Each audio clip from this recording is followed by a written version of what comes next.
So naa di tay ka istorya karon mga idol no. Duha ni siya ka klase nga atong istoryahan. Ang tinarong nga content o dili tinarong nga content. Oh no! Una ta sa tinarong nga content. Kung ang imong content tinarong, wala ginay mananawa na. Ug nay mananaw gamay ra kay Dios. Ug kining inango-ango nga content, kaning binuang nga content, dagan gid kayo mag-react ana no.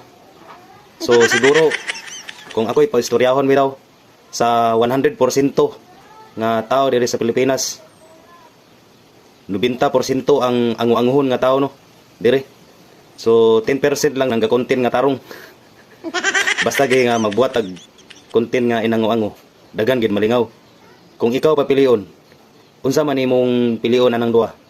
Tinarong nga content o inangu-ango nga content? Kung tinarong nga content, wa may halos mo tanaw.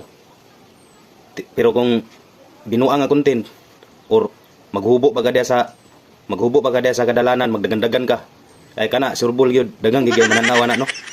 So niana gid ang tao sa Pilipinas no. Mga anguanguhon kasagaran.